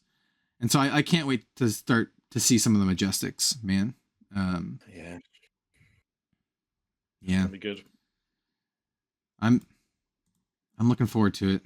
Well, I'm actually kind of looking at some of these chakras now that we know what Transcend does. So like there's like the Moon Chakra that's like prevent 3 damage, and if you've transcended, prevent 5 damage for 0. Seems pretty solid. That's a red pitch card. All the chakras are red pitch. The Tide Chakra is the +3 attack reaction, but if you've transcended, +5. And then the Wind Chakra is the create a Crouching Tiger. Oh, no. I'm sorry. You don't create a Crouching Tiger. It just says the next Crouching Tiger gets +3. If you transcend it, it gets +5 for 0. Cool. Yeah, it's pretty good. These are all promos. I imagine these are either rares or commons, though. Yeah.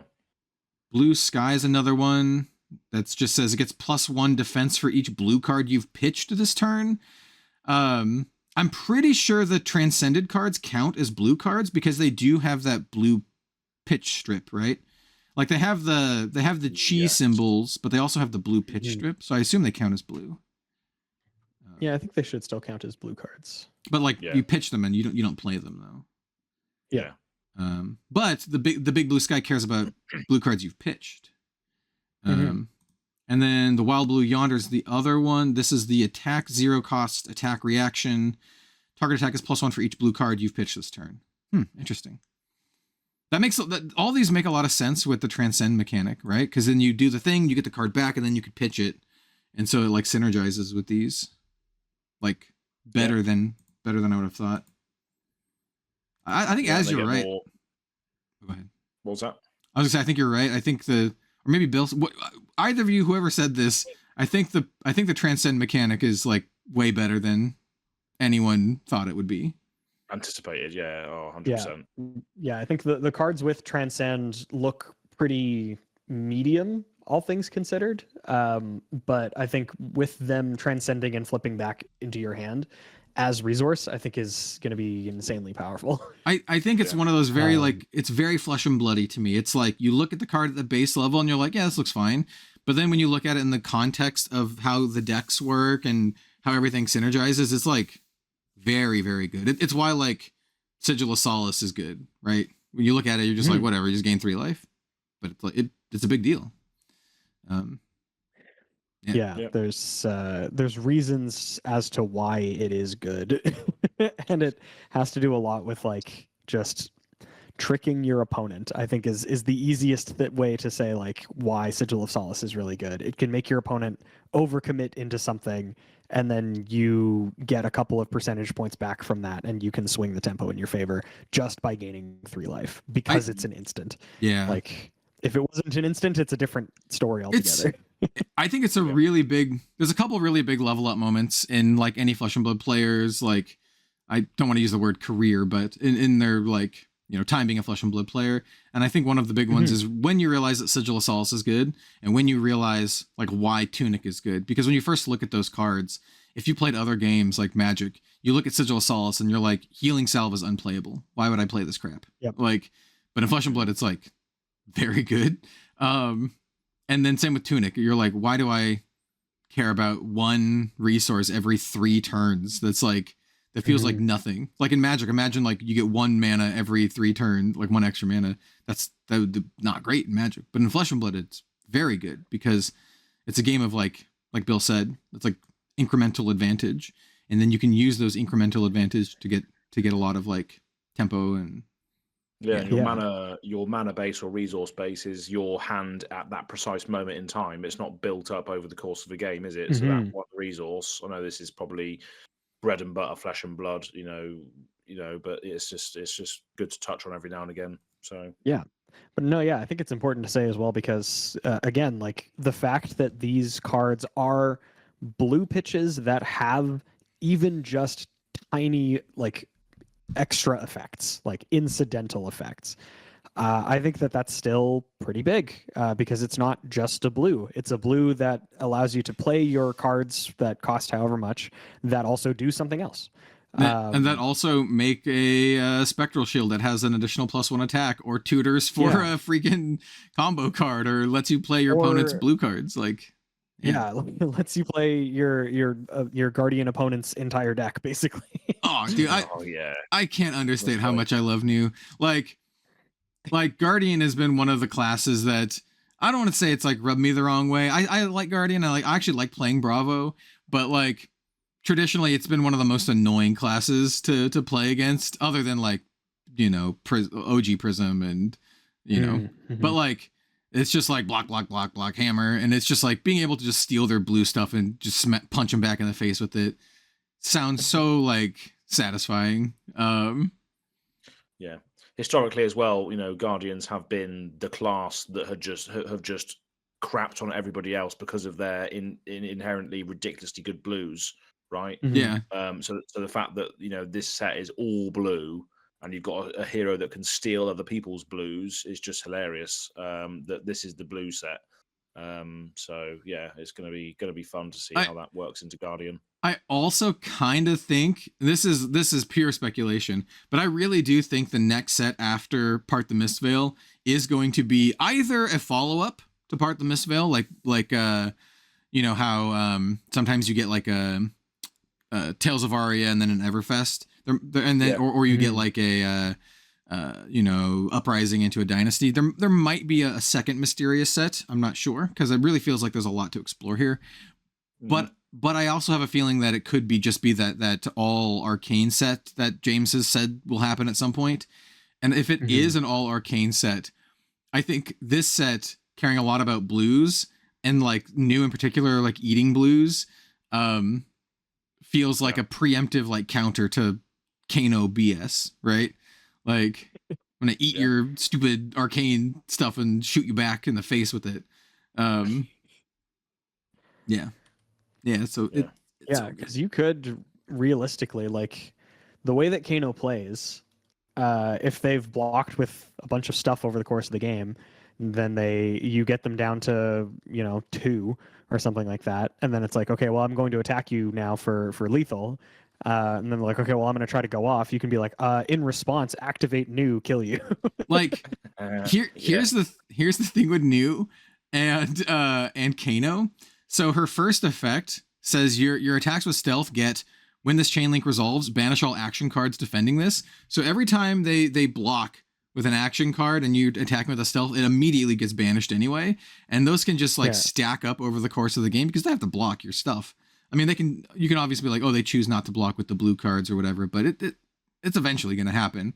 And then you can just do the instant and then just play all of their stuff, especially all of their instant speed stuff, for free all at once. Because if it's all instant and it just makes them all free, like, I don't know, it just seems gross. It doesn't there's no stipulation on the type of cards too. It just says until end of turn you may play blue cards from that hero's banish zone without paying their resource. So any blue card, instant blue card, reactions, you can play any card, defense reactions if you want. Yeah. You can't attack you can't on your opponent's turn, you won't be able to play the instant and then attack. No, so this doesn't change timing rules. Yeah. No. Yeah. So it has to be the same timing as the card. So like if it's an instant though, that you can play it. So like Bill said, you could feasibly kill your opponent in response with their own arcane damage cards from their banner zone, activating new. Because you could just activate new and then play everything from their banners, play all the blue cards from their banner zone for free. But they're not instant, so are they? Well, some of them are. Some of them are though, like Stir the Aether Winds or whatever. Like there's some instant speed stuff. I don't think there is. I think Kano just makes them instant. No, I think there are. Yeah, I think he makes them instants. I was actually just thinking about that with if you activated new, like after Kano uses his ability. But I'm pretty sure the Kano's ability allows the Kano player to play it as though it were an instant. It's not Kano's ability that I'm thinking of. It's the other abilities, because there's some other cards like Chain Lightning. Oh yeah, like it says if you've played another wizard non-attack, or you may play your next wizard non-attack as though it were an instant. That's what I'm thinking of. Yeah, the cards that make it so you can play as instants. But that's probably, Yeah. but that what we're talking about here is the arcane set. I reckon there probably will be instants in that set which will deal arcane damage, which in that case you would be able to steal them. You can. There are some. Okay, there are actually some instances though. Okay, so the funny instance, there's Aetherize that everyone forgets. It's the counter spell. Hell yeah. It just says negate target instant card with cost 1 or less. It's a blue card. There's also Brainstorm, which is also an instant. It just says until end of turn, your hero gains whenever you draw a card. This action phase, deal 1 arcane damage to any target. So you can play their Brainstorm. That deals arcane damage. That one, yeah. Yeah. What is there some other ones? I'm just kind of scrolling through every wizard. There's Rewind. This is another counter spell. Negate target non-attack action card returned to his hand. The hero gains 1 action point. But you're obviously your wizard opponent would have to be playing these. But yeah, if there is an arcane set, there's going to be instants in there that probably deal damage. So that'll be funny if that happens. Probably. But I mean, like even then, regardless of like the instant or whatever, you can just do it on your turn and then just play all their blue crap from. Yeah, exactly. You can just do it on your turn. Yeah. Yeah. You can just play your snapbacks and gaze the ages and all the other stuff that you banished anyway. Yeah. So that's fun. I'm honestly more looking forward to playing my opponents like Macho Grandes. Chungus. Yeah, I just want to play their Macho Grande against them for free. And then give it go again, and then play another Macho Grande. So sick. Oh, I cannot wait. Even for like awesome.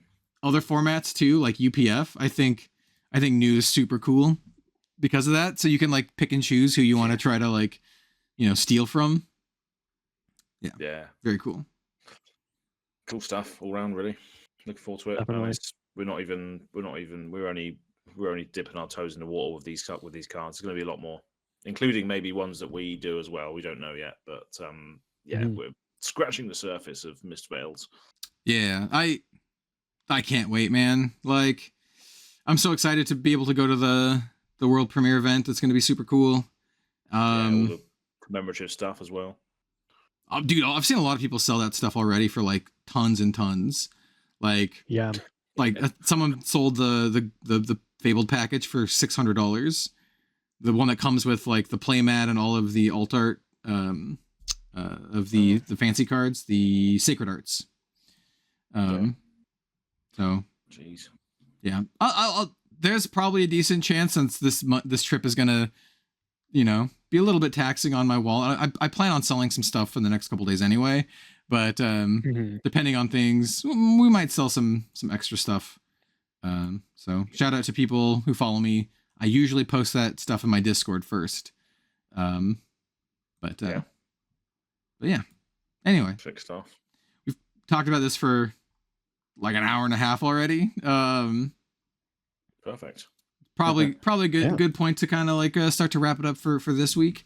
I'm sure we'll have plenty more to talk about next week. They seem to be dropping new spoiler cards like every couple days.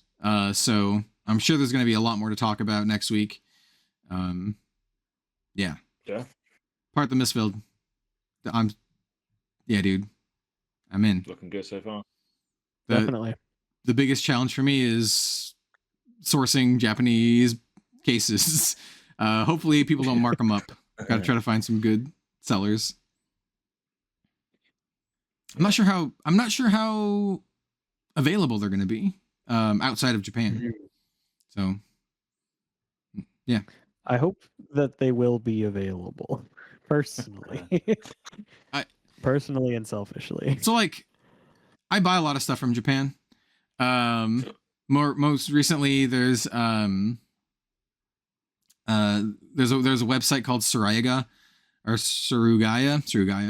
who that was doing like free shipping from Japan. They had like special thing, and I posted it in my Discord, and a couple people bought a bunch of crap, and I bought way too much stuff because, hey, free shipping from Japan.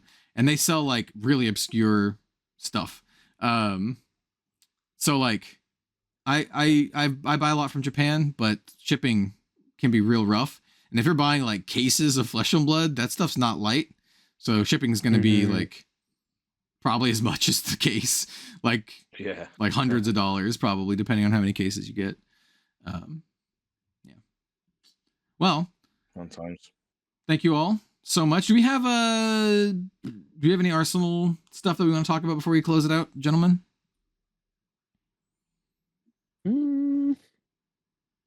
I've been playing a lot of Path of Exile this week. Okay, sure. It's been a long time since I have, so that's kind of new for me. Nice. But yeah, that's really about it. For anybody who does play Path of Exile, I'm playing a Righteous Fire build, and it is pretty fun. I have been playing. Yeah, that's about it.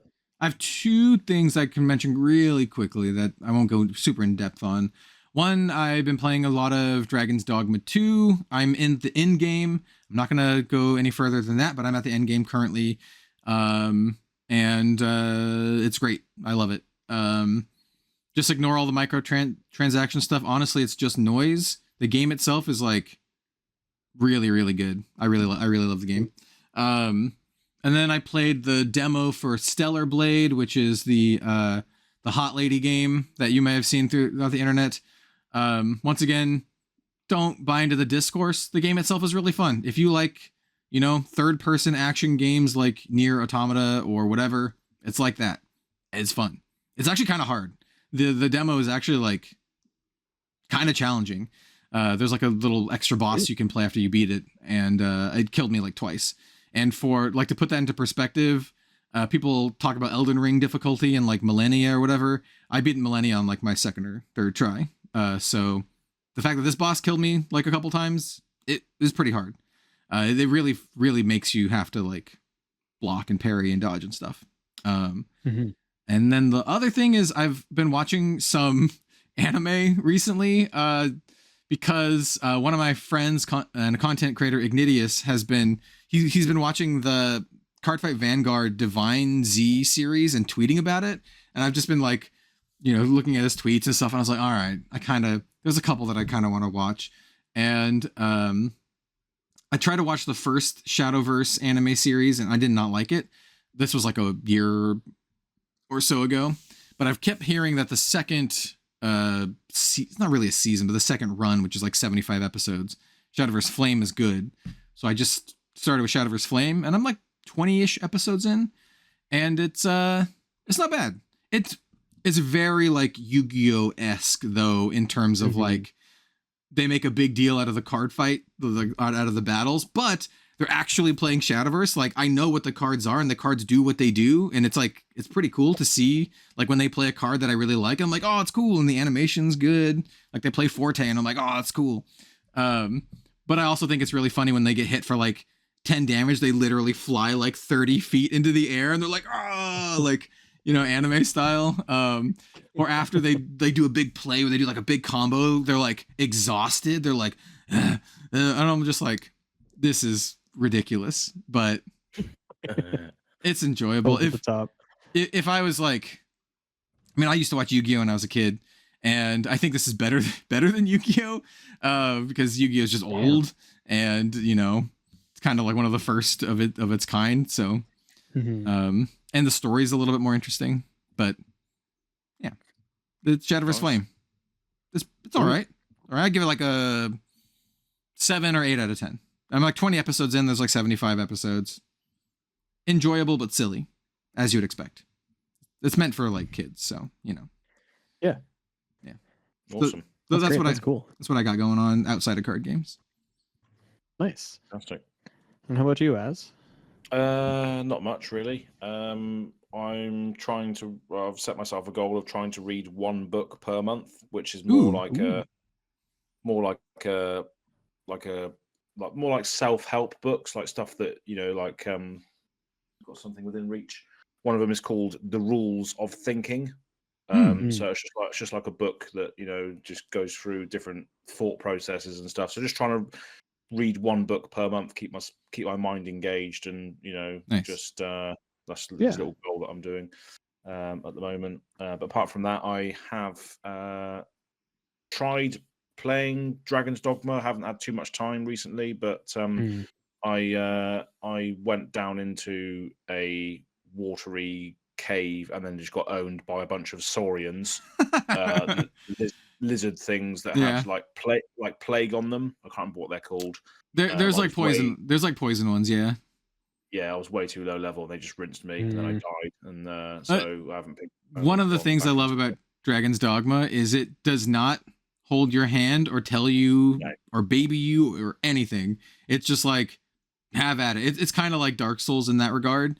People compare a lot of things to Dark Souls, but it is kind of like that. And it's just like, here's the world, do whatever. And it just allows you to screw up. Like, it doesn't hold your hand. If you screw up, hey, guess what? You screwed up, and the game auto saves. So it's like, sometimes you can't like go back. So like like major NPCs can just die. And then if they die, they're just dead. Yeah. I think that's what happened as well. I can't remember what the guy's name is. It's only still right at the start of the game, but you have to sort of ferry him to one of the nearest cities. And I ended up going off of the main path and then into this awful cave. Yeah. And that's where I died. So I'm not sure whether the NPCs are still alive, but like, I'm not sure. You can technically res most of them with wake stones, but the problem is that wake stones are like super rare, and that's how you res yourself. So like, yeah, and like one of the earlier missions, this is the last thing I'll say, I guess, is like you have to like sneak into, it's like a main story mission. You have to like sneak into the like the jail in one of the main cities in Vernworth, and like I just kind of like just walked in, like I felt like I was like a moose. I just kind of just like, hey, I'm in this jail, and they're like, what are you doing here? Like, and I tried to go talk to the guard, and I'm like, well, they told me to be here, but I mean, obviously, if you think about it, you're not literally supposed to go walk among the jail cells. The point is, you need to go talk to this dude, like in the jail. You need to talk to a prisoner. And the guards just started attacking me, and I was just like, all right, guess I'm killing you. So I just killed a bunch of guards, and they're just like permanently dead. Like, they're named guards. They're not just like guard 1 or 2. It's just like, this is Sven Johnson. He's just dead now. Like, dead. Yep. So I like that. It's reminds me of Elder Scrolls Morrowind, which is a very, very old. Oh my god, yeah. And there was a piece of text that flashed up saying, if you killed someone, there was a piece of text that flashed up saying, you have killed one of the main quest lines for the world or something. Do you want to carry on playing in the doomed world that you have created? Yeah. You've killed someone that's necessary for the story to go on. But the game tells you can carry on if you want. It's just basically open now because you've destroyed the person. The main quest. This quest line is over. I mean, like, and there are ways to like permanently mess up like just other like side quests. Like, I won't spoil it too much, but there's like this one with this thief guy in like the deserty area, and there's some things that you could do, and I stupidly told him about like this grand betrayal, all this stuff, yada yada. Told him about it. And then he went and tried to go kill the main guy and got himself killed. He's just dead now. Like, I can't finish his story because he just got himself killed. I was like, oops, guess I shouldn't have done that. Well, he's just dead. And then like the guard was like, yeah, I found both of their bodies. Looks like they killed each other. And I was like, okay, I guess quest is done. I Googled like the other options. There's a lot more things that could happen. But it's just that kind of stuff I think is really cool. Dragon's Dogma is a great game. So just want to potentially try and play that a little bit more. I did make a Azalea character, obviously. Of course. So yeah, I'm playing a ranger. But yeah, that's pretty much it, really. Yeah, that's it. I guess that's it for this week's episode. Yeah, a bit of a longer episode than the last few weeks. So thank you for watching, everyone. Thank you for listening. I hope you all had a great time talking about or listen to us talk about the chi mechanic and all the new cool stuff from Part the Mistveil. Let us know in the comments down below what you think of these mechanics. Yeah, like, are you excited as I am? As Bill seems pretty excited about like Zen. Yeah, like, are you as excited? Do you like the big cat? do you like cat? Do you like cat stirring chicken? He's like, news for you. Oh, dude, I gotta pull it back up as we cap off. There we go. Just put that up there as we sign off. I have been Kel. Once again, thank you all for being here. We really appreciate you spending your time hanging out with us. You can find me everywhere at Red Zone Rogue and all that kind of good stuff. But I will toss it over to, let's go to Bill this time. Bill, where can they find you? And then also all of the other things that you are currently doing. Yeah, I am Bill from the Spike Feeders. As I sort of mentioned at the beginning of this episode, I have been I've been featured a lot on the main Spike Feeders channel, playing Magic: The Gathering, which is quite exciting, especially because it's new pre-constructed content. So even if you don't know much about Magic, it's pretty entry level. So you should definitely go check that out. If you are less interested in Magic, we do also have the Spike Feeders Fab, which is our other YouTube channel where we do live edited gameplay content, mostly of the BLITZ format. But yeah, you should definitely go check that out too if that's something that interests you. And you can also find me on social media at BillTSF. Yes. Yeah. How about you, Az? Cool. Yes, I'm Az from Go Again Gaming. There's a YouTube channel, and then Go Again Gaming AZ on Twitter and stuff, where I post random pictures of new as a hot topic sort of situation, and other DVD covers and all that sort of thing. Yeah. But yeah, that's pretty much it, really. My regular content is actually gameplay content these days, webcam based sort of stuff from people from all over the place. You guys have been on commentary for some of it, and everyone seems to be having a good time, so that's going to carry on. Season 2 is going to happen, so that's the league that means nothing, and that's on Going and Gaming. I'm just trying to think of anything else. Yo, if season 2 happens after Part the Mistveil, I will be playing new in that season. 1,000,000%. I'm making sure it's happening after that. So so anybody who wants to participate, beware anyone who plays against me. I will be playing new, and I will be playing Stir the Pot in my deck. I will play the cat. Yeah, and I'll make it so that in this tournament, that card means that you can shuffle your opponent's deck. Oh, that would be so good though. That's so Damn. that'd be so tilting. Oh, I love it so much. Like, you just tilt all the big brain players. Yeah, that'll be fun. So yeah, looking forward to this set. I'm looking forward to see more cards, of course. And yeah, I'm sure we'll be back to it all over again very soon.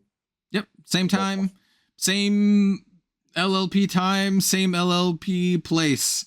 Thank you all so much for watching, and we'll see you then. Bye. Yeah.